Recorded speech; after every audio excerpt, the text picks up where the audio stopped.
What's up, guys? Welcome to Top Shot Talk. Here we have Alexo. His name is Alex. He goes by Alexo on Discord and on his Top Shot username. Well, Alexo is ranked fourth out of all the Top Shot user accounts. He is literally an NFT millionaire. I'm going to stop introducing him and he's going to introduce himself. Tell us about yourself, Alexo. Hey, where do I start? I love collecting NFTs. I've been doing it for a few years, and in the last couple of months have been crazy. Everything changed, Yeah. so pretty much overnight. So yeah, I'm still trying to process everything that's going on, but it's been a fun ride. And yeah, I just got started in crypto several years ago, and then once NFTs came around, I realized that I like having these unique tokens. I kind of went all in, and here we Paid are. off. Yep. Paid off. So far, So, yeah, so you know, far. So you said that pretty much like you felt that it happened overnight. I was wondering, this is very unique to the world. For the most part, when people started to hear about NFTs, I don't think a lot of people understood how to truly react to it. I can't even imagine the person who was invested in it and it paid off correctly. Like, how did your daily life change? Does your daily schedule fully commit now to crypto and NFT, or are you still doing your original job and this is just still a side gig? yeah. So since we're in the middle of it right now, I haven't Mm-hmm. really made any lifestyle changes. I still have my day job. I still exchange cans for 10 cents on the weekends. Nice. Because I don't really want to sell any NFTs now. So, and um, my lifestyle was fine before that. So I think I'm just going to keep holding and collecting. Um, I suppose I could sell some stuff and make some lifestyle upgrades, but Yeah. I don't know. I haven't considered those yet. So you're not a trader you don't trade every day on NBA Top Shot. You mostly have bought your items from the beginning, and then for the most part, you're planning on just holding. That's what it sounds like, at least. Yeah, but I also have this other goal of collecting all of them. So as they Yeah. roll out new supply, which luckily is less and less scarce, which is making Mm-hmm. the originals more scarce in comparison and hopefully more valuable. Mm-hmm. And it seems like that's the case. I'm still trying to collect the new ones. So I do trade. I do trade on the marketplace and off the market to complete the sets and complete the challenges. Because who knows what kind of utility all these moments are going to have with the game coming forward and Mm-hmm. other experiences coming. So I'm going to be ready with all of them. Yeah. Tell us a little bit about that game. Do you know, for the people that don't understand how the game is going to be working, and they just think Top Shot is pretty much just a platform where you can buy and sell highlights. Because we know there's Zed-Run, and Zed-Run is an NFT that pretty much has a game implemented to it, so rare. These are pretty major names right now for the NFT community. But what is Top Shot going to implement with their game? They haven't announced much. I think they learned over the years with CryptoKitties to kind of under promise and over deliver. So they've only given us like announcements that are saying it's going to happen. No Yeah. time frame. Mm-hmm. As far as the gameplay, I've heard it's arcade, and you can actually boost your players on your team with actual Top Shot moments, and then depending on what type of play it is, who the player is, how rare the moment is, will have different effects in the game. Wow. Cool. And then beyond that, it's just speculation. I'm hoping that they're going to have like tournaments and you can compete for moments and prizes and stuff like that, or even baller status. Yeah, that would be cool. That would be cool.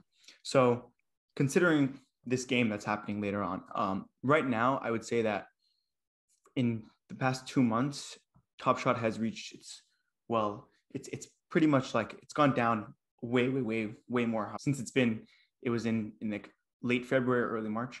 Mm-hmm. But a lot of people on the internet, they're just pretty much saying like hodl to the end, a lot of that attitude. And is that the case for NBA Top Shot, or are some of those highlights that are pretty regular, not as great as the other ones, are they going to have any value in the future if they're just like a regular common 35,000 basic play?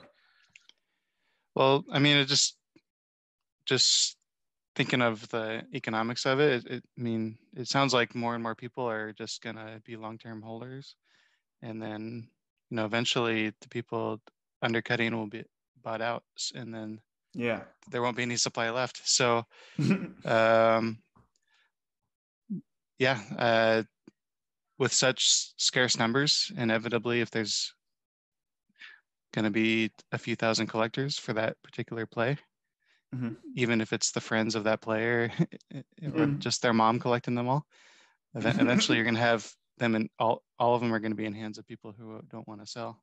So it's going to be really, really hard to acquire them. And That's true, but I think that would do make you the feel? price go up. Yeah. Do you feel that Top Shot though is? Do you feel like compared to other NFTs, do you feel that they put out way more, highlights as opposed to like the CryptoPunks, who's very rare and scarce, and the Crypto Kitties? Do you feel that because they put out so much, it might deflate the entire market, or no? I don't think so, because I think as they put out more, it's making it accessible to new people. So Mm-hmm. that's always going to bring in fresh collectors and fresh money, which will help, I think, actually even bring awareness to the original Series 1 and Series 2 moments. Mm-hmm. So I think it's a net positive to That's have true. accessibility levels for everyone. Yeah. Whereas Pretty. CryptoPunks, you got 10,000 of them. So at most you can have 10,000 collectors. Mm-hmm. And they're already priced out of most people. Most people won't be able to afford a CryptoPunk at these prices. Yeah, So it's you're not not for going the to get, yeah, basic crypto owner. you're not going to grow a community there for the long term. Yeah, that's true. And what's crazy about NBA Top Shot is that they did this all with very minimal advertisement and marketing, which is, in my opinion, it's probably one of the most impressive things on the entire platform, is that how little advertisement they did and how special their community and how large their community is. It's mind-boggling, in my opinion. It's Yeah, the community and the product speak for themselves, Yeah, it and I is. think the word of mouth just is viral with this Yeah. stuff, and I can't imagine what it's going to be like when they put some effort into it. But I think they got some bugs to fix. I think they've fixed quite a bit though. They're Yeah. and they're hiring developers and Mhm. support Yeah, and staff. they have a crazy valuation. They have a lot of capital backing them and a lot of great investors. I know you probably saw that. Like they recently just got valued at 7.5 billion. Just 3 weeks ago, they were valued at like 2.6 or so. Am I Yep. wrong? I don't know Yeah. how that. What's next? Yeah. What's next? Yeah. They must have. Those investors must know what's coming up. But just, I mean, from the stuff they've announced, they have big IPs like the UFC right around the corner, and Dr. Seuss, I think, is still Yeah. partnered with them. And it sounds like almost they have to say no to a lot of IPs just because there's so Yeah. many big Mm-hmm. names coming to them. But with this latest funding, maybe they can start saying yes to all these. But yeah, and then they also have Universal Music, or not Universal, Warner Music. Warner, I believe it. I think Yeah, it was me and Warner. and then Unisoft. I mix those two, Warner Music and Yeah. Unisoft, into Universal. But yeah, the list keeps going on, and they keep making announcements every week. So I think it's just going to keep growing. And then once those apps hit the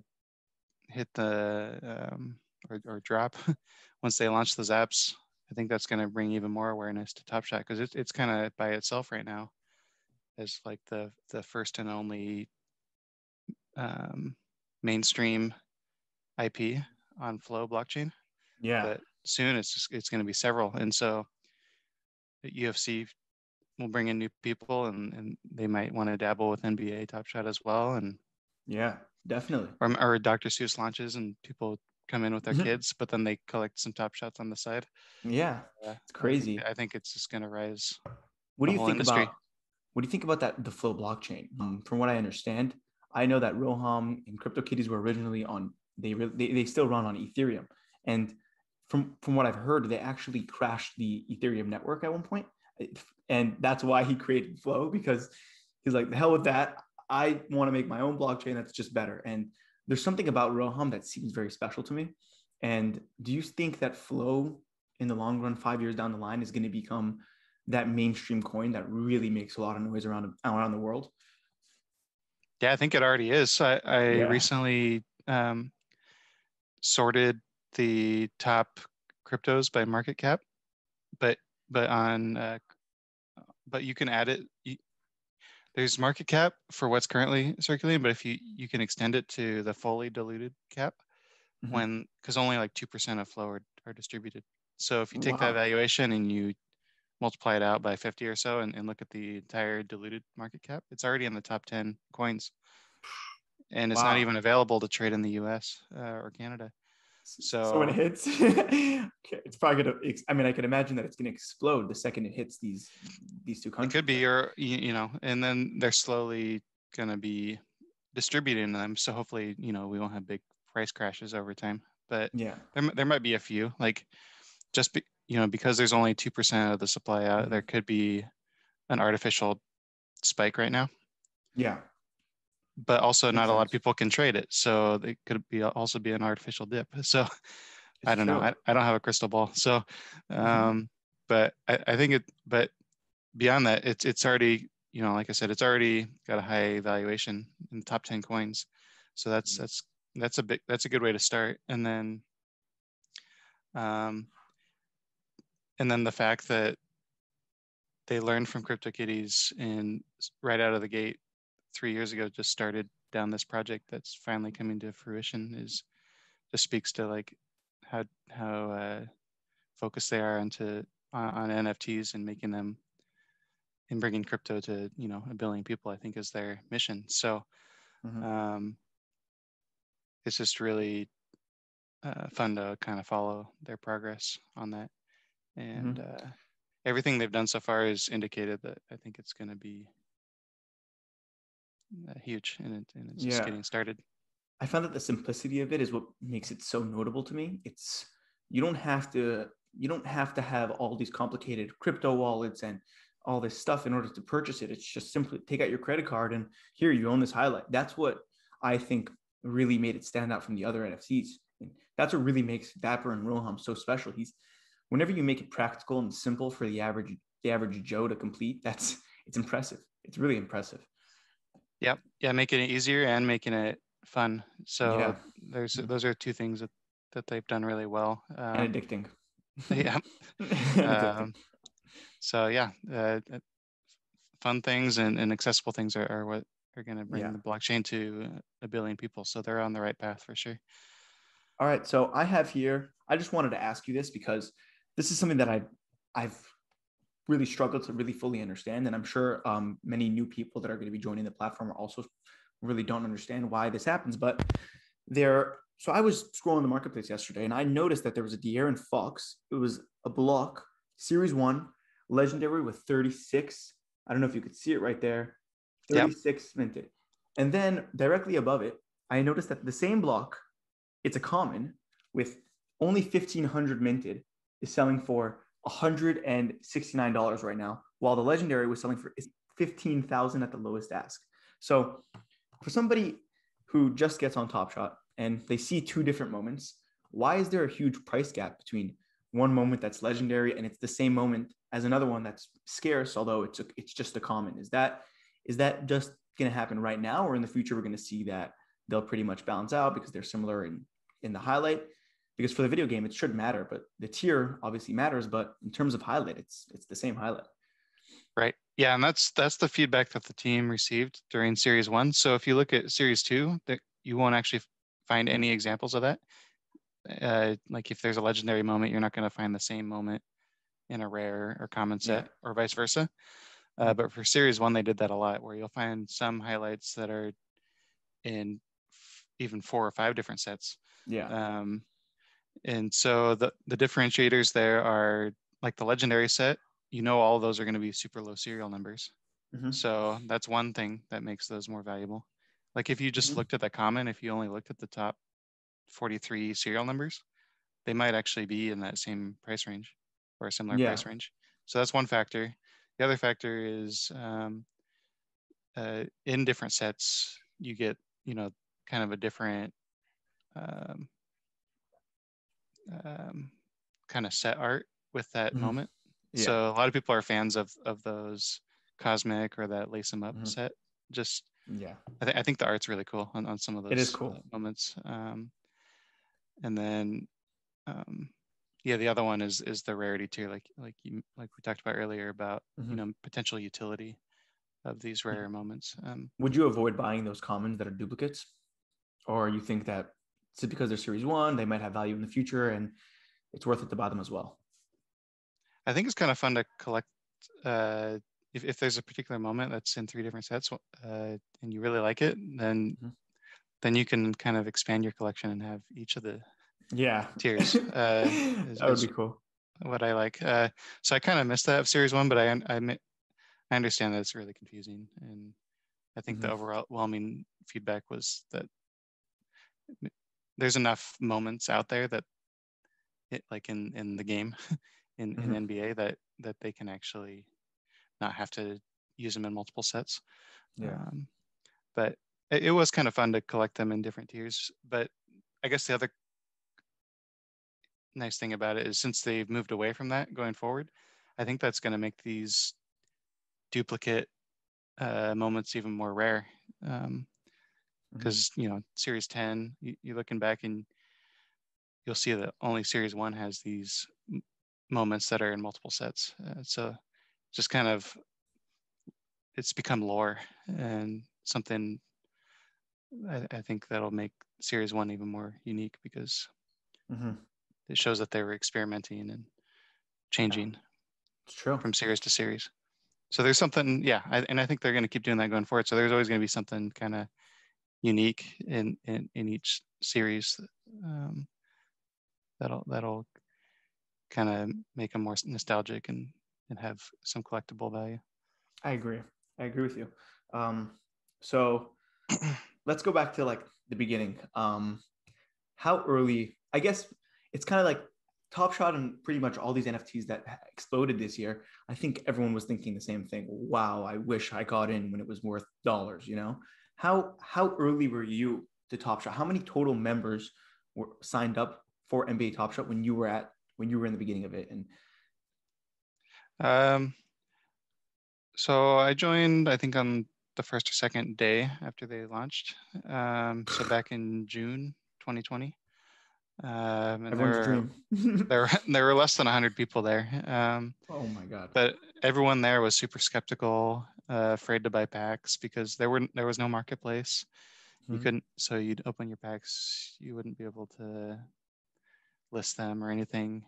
You just saw them? You just had them? You just had them. Yeah, no marketplace, no withdrawals. So you definitely had to kind of trust the team on the long-term vision, or just, consider it a gamble at that point. And then, like, the legendary packs back then were $230, which at the time, right now it seems cheap, but back then the only thing we had to compare that to was like physical card packs, and $230, that seemed like a lot. So it was really hard to do that. Looking back at, I think any of those 100 users would have just bought them all out. But back then we were all very hesitant. Makes sense. And then also at that point, a lot of us had already put a lot of our money into CryptoKitties and other NFT projects. So just if you've already, went all in on NFTs, it was hard to find enough cash to buy more packs for this new project that just started. And you know, it could be a while before the investment takes off. So yeah, a lot of hesitation, but yeah, it was very different with less than 100 people there. Were the people around you, were they open to you investing this kind of money in? You're clearly a forward-thinking person. That's just off the bat. So somebody around you who wouldn't understand the NFT, were they reluctant to let you do it if you have a wife or kids or whatever it was, or mom or dad, or did you pretty much ignore the public, or were they open to you being you and investing in these NFTs? Yeah, everyone I talk to thinks I'm insane. And then even to today, now that NFTs have kind of taken off and become a little bit more mainstream, I still think there's a long way to go. It's still everyone I talk to tells me to sell because they haven't gone through and done the research and learned kind of what NFTs are and what the potential is. But yeah, I think the more people tell me to sell, it just kind of makes me want to hold them even more for some reason. Yeah, the just, opinions. It's like, stop. Yeah, I see you. I feel you. It's almost like a challenge. Like, yeah, it's funny. Just to go back in a few years and say, remember when you told me to sell back in 2021? That was funny. Yeah. Now you're an NFT billionaire and literally ranked on Forbes. That'll be awesome. And still not selling. Yeah, probably. Still not selling. Yeah. Okay, so I wanted to talk about.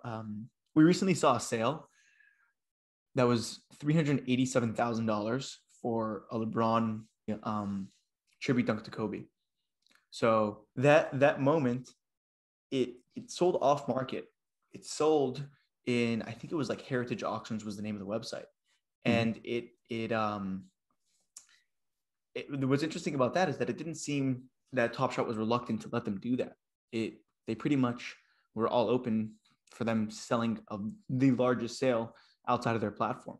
Do you see yourself doing that in the future, or are you pretty much going to stay within the realm of the NBA Top Shot website? I'm definitely a proponent of the blockchain aspect of Top Shot and NFTs. So with that comes a lot of third-party marketplaces. So I think we're going to see a lot of those explode over the next year or two and beyond. Like there's a few websites already signed up to be marketplaces for Top Shot, like OpenSea and Vive. Wow. So I'll definitely be trading on those platforms.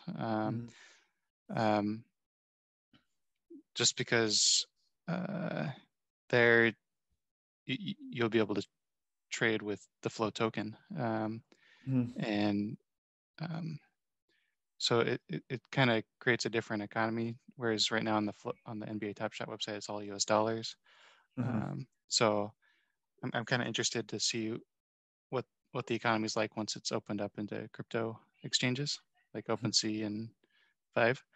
And the other nice thing with the third-party marketplaces is they're also on chain through smart contracts. So that you don't have to trust the other party in the trade.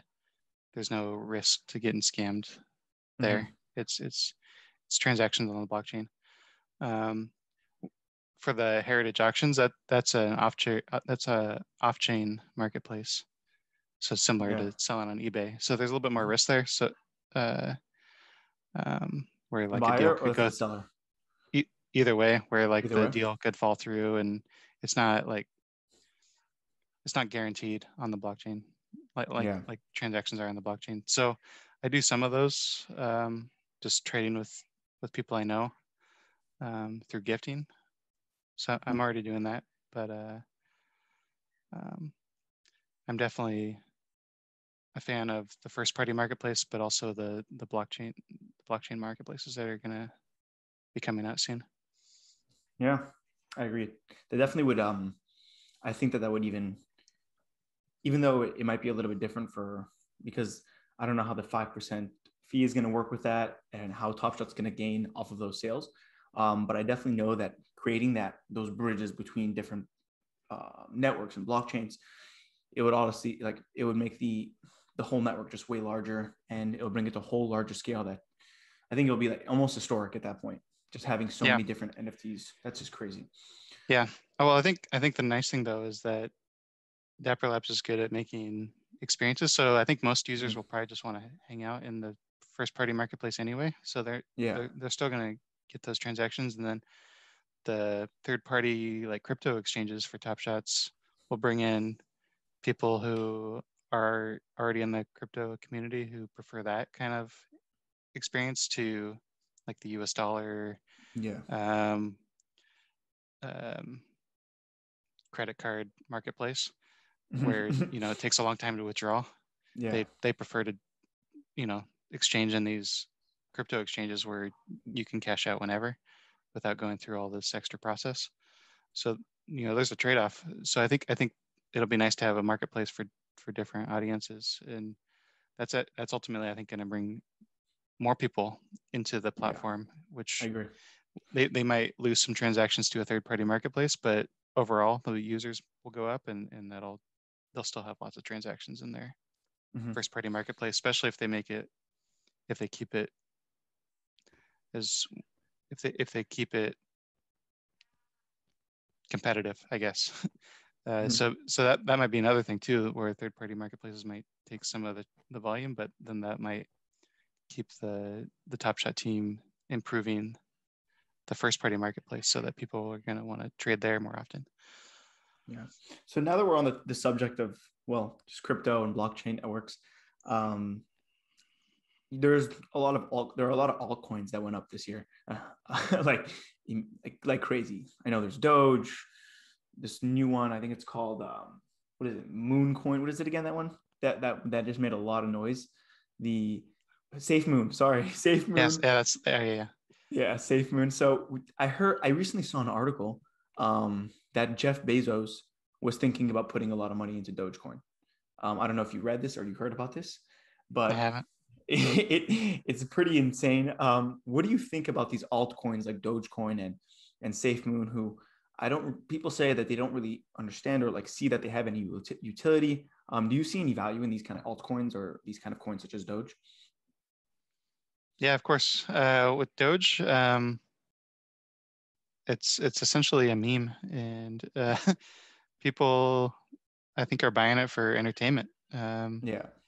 Just to the same the same people stacking up Cody Zeller moments and Top Shot just for the fun of it are Yeah. stacking Dogecoin just for the fun of it. And I think the fact and with the community around it, it's just a fun environment to be in. So Yeah. that's just going to attract a lot of people and therefore a lot of investment. Do you So think it's gonna be a real coin? Like, are people going to actually trade this currency in the future, like a Bitcoin, or will this? Do you think it will eventually die down as the memes die down? well, for I think it's a functional cryptocurrency. So um, so I mean, there's one utility for it. Yeah. So Yeah, it's true. and if Bitcoin's transaction fees are too high on a particular day, maybe and if a lot of stores in the future are accepting crypto, I could see Doge as being like a popular like secondary purchase option. Yeah, I saw Um, this weed company. They were like, some guy tweeted. He was like, I guess he owned a weed company or something. He's like, we're proud to announce that we now accept Bitcoin and Doge. And I was like, that's awesome. Just a weed company. They accept Bitcoin and Doge. I was like, this is so 2021. This is awesome. I loved it. yeah, exactly. Yeah, Yeah, yeah, and this is the future. I think it's just gonna expand in adoption like exponentially. So having options for these merchants or for your business is Yeah, good. Like if you're only accepting Bitcoin and Bitcoin is having a tough day, then you're going to want to have a backup. And yeah, Doge and Litecoin and all these other altcoins that are functional, I think why not accept them? Me personally, I want to get to a place where you can like barter. When you go to the store and buy groceries, I want to be like, well, will you accept this Series 1 Cody's dollar 7-Eleven. for a week of groceries, and get back to like, yeah, just trading and bartering without a currency. That'd be We'll cool. see. That'd be cool. So talking about NFTs, like hopefully they'll be more implemented into the world rather than in the virtual world. But I was listening. So you know those two guys who bought the Beeple, the $69 million Beeple artwork? Mhm. I was listening to a podcast with them, and one of them was wearing a jacket, and he was saying that in the jacket there was a chip, and this chip connected to a blockchain network, and the actual jacket was its own NFT. Do you see Oh, that? nice. It's awesome. It's brilliant. Do you see that happening in the future? Because I know that it's a big thing with well, clothing to have scarcity, and I'm wearing this and it's so rare, and with the blockchain now you could actually secure that scarcity. You can't, there's no such thing as misfit fakes, and you see that becoming more of a future thing where the blockchain gets implemented more into actual tangible objects. Yeah, for sure. Not only for the scarcity and but also just to prove that you're the owner of it, that you didn't Yeah. go steal it. Like, because I was thinking about this topic recently. Like, how do I prove that I own my car? Even that if because someone could steal it and forge a Mm-hmm. title, it'd be Sure. great if there was an NFT that has a ledger around the world that proves that it's my car. So we haven't really had anything like this in the history of humans, of being able to prove that you own something. So Mm-hmm. yeah, I think anything that you can own can and should have a NFT at some point. Yeah. If you want to, you know, if you want to say it's yours, Mm-hmm. there's only one way to prove it, and that's through NFTs. Yeah, it's true. It seems to me that NFTs really took cryptos to a new level. I've noticed that, well, with NBA Top Shot exploding and the other NFTs exploding, it kind of went hand in hand with the crypto market as well. It created a bull market for both crypto and NFTs. They just sort of rose together. Mm-hmm. It's pretty awesome. It just shows the importance of NFTs and how it actually made cryptos more practical than ever. Yeah, I think it forced a lot of people who kind of knew somewhat about crypto to dig in a little bit deeper and kind of understand a little bit more. So yeah, as more and more stuff comes out, I think more and more people will get interested and it's not something you can learn overnight. Like, it took a long time for the internet to become universally acceptable and not acceptable, accessible and understandable. I mean, people are still figuring out how the internet works. So True. yeah, it's going to be a new adoption, um, Yeah. timeline for NFTs It's and tough to try crypto. to figure out how to buy a Bitcoin when you can't even turn on the computer. Yes, exactly. So it's kind of tough. um, yeah, I'm still doing tech support for my family. So maybe in 5 more years there'll be, once NFTs are universal, I'll be the NFT support. But yeah. Good. So outside of NBA Top Shot, what are what is your favorite NFT? What is your, whether it's a future project or a current project? What is your favorite NFT outside of NBA Top Shot? I guess both an existing and a future one is CryptoKitties. It's the first um, it's the first blockchain project that used the NFT standard, the ERC 721. So with CryptoKitties, they essentially invented NFTs, Mm-hmm. and because it went and crashed the Ethereum network, because of the mainstream appeal of it, they built a like we talked about earlier, the Flow blockchain, which is Yeah. designed to handle these type of applications. So, eventually they're going to have CryptoKitties on Flow. And then we'll actually get to see how big CryptoKitties can get without a network crashing. And so I'm really looking forward to replaying that 2017 event where the network actually can handle it. And then Are you still they can active over actually, there? yeah, I bought a couple of kitties yesterday. Okay. Yeah. Just shows. But I can't, the breeding fees on Ethereum are just too expensive. I think it's several $100s to breed a new cat with the current Wow. Ethereum gas costs. So it's essentially a paralyzed project. You can buy and sell, but even there, it's like $10-$20 to do to do a buy on the marketplace in gas fees. So yeah, I'm excited for it to get to this new platform, this new network where gas is reasonable, and then we can actually see the vision play out where you can use your kitties in a bunch of different games and apps. Yeah, it was CryptoKitties was kind of like the start of NFTs and the start of Dapper Labs, and I've been a super fan of everything they've done since then. So I'm always probably gonna have the nostalgia for the original. Yeah, I really I understand that CryptoKitties, they're kind of like a landmark of NFTs. They whether or not people understand them, they don't really have to. It's just an asset. That's just a complete flex. It's just saying that you have the fact that I don't personally own any CryptoKitties, and the fact that you own CryptoKitties just makes you cooler than me in the virtual. It just does, and whether you understand that or not, like it just is. People don't realize, but I completely with you. I mean, I think it's just fitting that like this first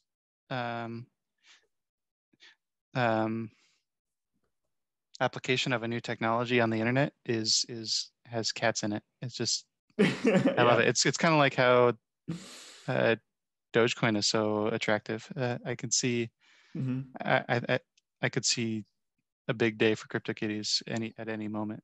So yeah, and I think it's going to happen. It's just when we just need that catalyst, whether it's moving it to Flow or maybe if they have some bridge between Doge and CryptoKitties. Yeah, that might be the way to make it blow up again.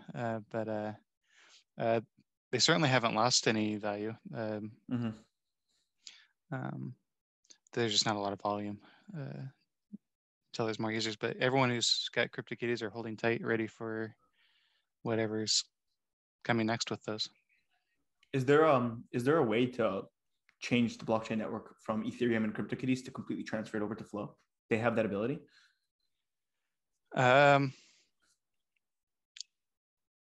They can. I mean, you can essentially hard fork it, so it would still live on Ethereum, and it would kind of be like a hard fork, like they like kind of not too different from how Bitcoin Cash is a fork of Bitcoin. At a certain point in time, they decided to create a new network, and up until that point, and then they kind of diverged since then. The same thing can happen. So they can take a snapshot of all the CryptoKitties on Ethereum and put them on Flow and have everyone claim those. I see. Or they can just say, we'll just let the CryptoKitties that exist currently on Ethereum live there. We're not going to do a hard fork. We'll just start a fresh, batch of kitties over here. I don't know. There's lots of different things to consider. I don't. Yeah, I see. Makes sense. So you have, it's crazy for people who haven't checked out Alexo's collection. It's absolutely insane. Like he said earlier, he's literally planning on buying all the moments. And when he says that, he means it literally. It's not a joke. He has 30 completed sets. So you have 30 completed sets, right? Which one is your favorite of the 30 completed sets? Because it's just so crazy to think about that you have 30 full completed sets. You have to have a favorite, or or is it like a kid situation where you have no favorites, you love them all equally? My favorite is Cosmic. It was the first one I completed. And that's each of the moments are out of 49. Wow. So it's arguably one of the harder ones to complete too. So and I just love the art that they have on the side of it, the purple cosmic art. Yeah, it's nice. I'm a fan. So and nice. yeah, so every set after that has a higher scarcity. So Hollow had a 50, so essentially the same, but it's still, more than 49. But arguably that's a really tough set too, because that one actually had challenges, and some of those challenge rewards in Hollow Series 1 only have 25. But I guess that's another reason why I like the Cosmic. It's all 30 moments are out of 49. It's just nice for my OCD that it's all consistent. It's consistency. and it's consistently like the scarcest set, I guess. And then then it's just kind of up with legendary since then. Like the finals were out of 79, I think, and that lace them up is out of, I think, 75. Yeah, I think and so then too. the hollows for series 2 are out of 99, and I think the legendaries are just going to become, they're still going to be really hard to get and really scarce, but not out of 49. I don't think we're going to see those again. They're making another tier, right? Like they have it's going to be called, I forgot what it was. Standard, I think, is what I heard is rumored. Standard, I believe so. And then I think there was also the ultimate tier. Ultimate, yes, the ultimate tier. I think they said they're going to be auctioned off. It wasn't even going to be, I don't know if they're going to be in packs, but they're going to have the option to auction it or something like that. It's pretty awesome. I think they are going to auction them off. They have two different ultimate sets. One's the Genesis set, where it's the first 150 plays, where they minted 1 out of 1 of those. So I think those are going to be a fun auction to watch. Nasty. It's going to be. Yeah, it's going to be brutal. And then, so besides that, then the only other ultimates are the Platinum Ice, which are for every single play or every single moment that's existed, they're going to have 3 out of 3 version of it. And I think there's a lot of ideas I've heard and rumors. But I think one of the goals is to have the actual player that's highlighted in that moment to own one of the 3 of that platinum. Wow. So they can have it stay in their collection, or they can auction it off for charity or something. And then Top Shot might auction off one of them, and then I don't know, if I was Top Shot, I would keep the third one for themselves, just so that there's always going to be a complete set. Because I that's one set I won't be able to complete. We'll see. So might as well. Yeah. I think I could even trade in my whole account and still not have a complete ultimate set. So it's impossible. So yeah, maybe Top Shot will keep the 1 out of 3 for themselves, so that we can see what the complete set is, and then that would keep this. And then if the player had one of the 3, and then they auctioned off 1, they're essentially kind of a 1 out of 1 in the marketplace, which would be kind of fun to watch, like, and like see who ends up collecting those, if they're like owners of the team, or because I think those are going to be auctions between billionaires probably. Yeah, it's going to go for. I have a feeling that.